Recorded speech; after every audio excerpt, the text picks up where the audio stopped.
A warm good morning to all the brilliant stars of Sri Gokulam Public School. Welcome to the English online class.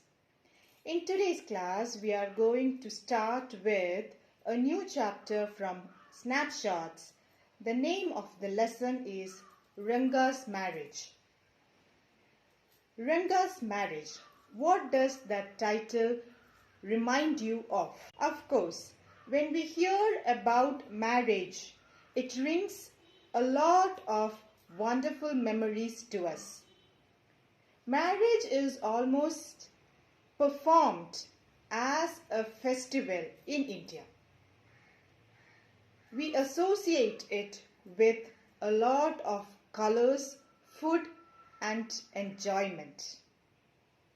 It is a time when all the friends and relatives join together and have a gala time. So here we are going to discuss about Ranga's marriage. What does the chapter hold in for us? Is it speaking about a similar kind of a celebration and memories of people coming together and spending time? Or is it about something else? Marriage in India again is associated with arranged marriage. In today's generation, there is a whole new controversy going on about whether arranged marriages or love marriages are more successful. Of course, each one of us have got our own opinions on the topic. Ranga also has got his opinion about marriage. Let us also look into what his opinion is about marriage. So, let us quickly get into the lesson. Ranga's Marriage is a story written by a very famous Kannada writer, Masti Venkateshwara Iyengar. He is the fourth Kannada writer to receive the Jnanapeeth Award. The story is dealt with in a very humorous manner. Let's start the lesson.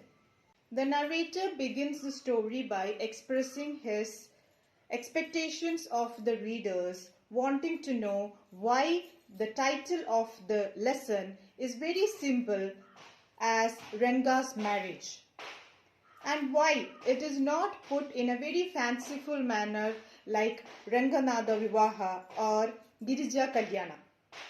The answer to this assumed question also is given by the narrator. He says that it is because the story revolves around someone very close and dear to him, as in our Ranga. So this is a kind of a story that one can expect being told by an elderly relative over a cup of tea in evening at a family gathering. Even the plot of the story is in a very remote village area named Hosahalli. The narrator also expresses his views on the readers not able to know the place by telling that it is not the fault of the readers because the very name Hosahalli is not mentioned in the Indian maps. He also sarcastically says that Indians are like sheep who blindly follow. The English geographers did not mark the place Hosahalli when making the Indian map, and hence we Indians also followed them blindly and did not mark the place. Later, the narrator apologizes for deviating from the topic, and he says that he has got great opinion about the village Hosahalli. Of course, he supports his views by saying that it is not only his opinion that Hosahalli is a very significant place in Mysore. A doctor who lived in the village named Gundabhatta also has got the same opinion about the village Hosahalli. He says the doctor has visited many other places in India, but he expresses the views that Hosahalli is a very important place. To justify his views, he says that there are many things that is very unique to Hosahalli. One amongst them is the mangoes grown in the village. He says that the mangoes are so very sour that one bite of that mango, the sourness would go right to the top of your head. It seems that once the narrator had made a chutney out of this raw mangoes, and the entire family members had a coughing disease after this.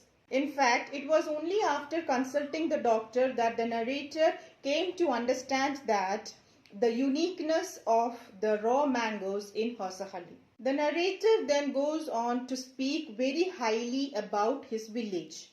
He says that even the leaves of the creepers that are growing near the village pond are so huge that one can serve food on those leaves. Even the flowers blooming in those creepers are also a beauty to sight. He then says that he has been speaking a lot about his village, and anyone who wants to know more about his village can definitely contact him and visit the place to know more about Hosahalli. After describing in detail about his village, the narrator then speaks about an incident that happened in their village almost 10 years ago. During that time, English was not widely known or spoken in their village. In fact, many people did not even send their children to study in big cities like Bangalore.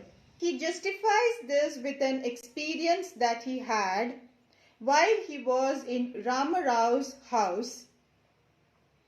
A poor woman had come to Rama Rao's house to sell firewood, and after collecting the bundle of firewood from the woman, Rama Rao's son came to pay the lady. But when he checked the money, he found that he did not have the exact change. So he told the woman that she can come the next day to collect the change.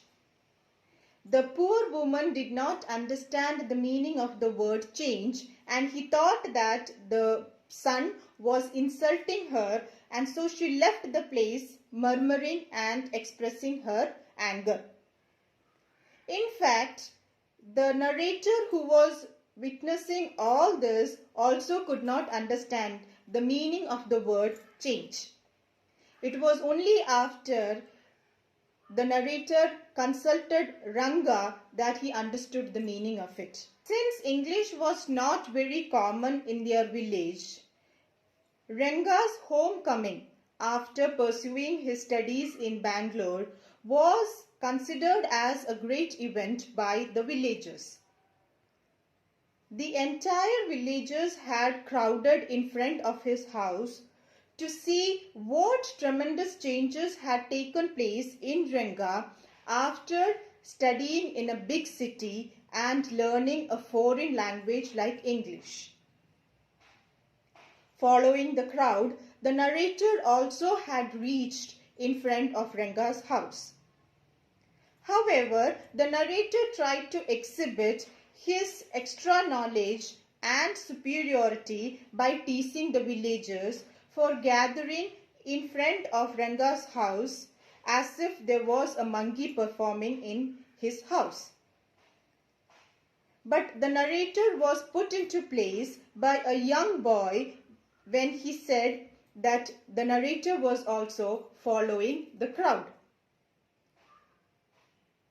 The narrator then says that the young boy had behaved in a very immature manner for pointing out the truth. Finally, the narrator came out of his house and smiled at the villagers.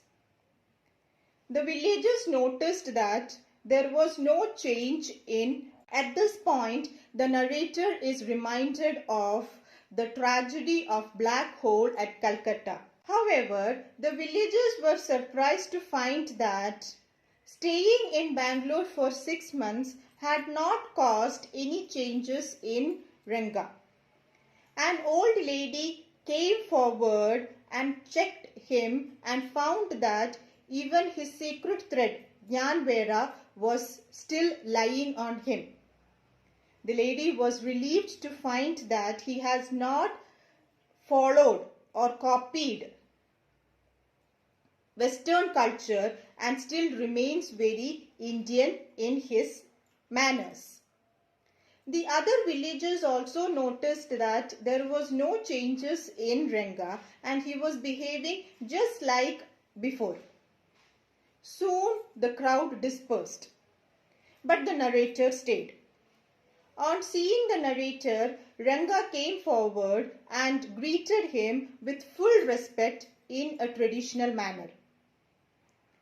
The narrator was greatly impressed by the manner he was greeted by Ranga. Ranga had bent down to touch the narrator's feet and take his blessings as in a greeting. The narrator says that the new generation had stopped following this culture and they had very disturbing manners for greeting elders. The narrator then blesses Ranga with full happiness by saying, "May you get married soon." Now that is a very funny kind of a blessing to give, isn't it?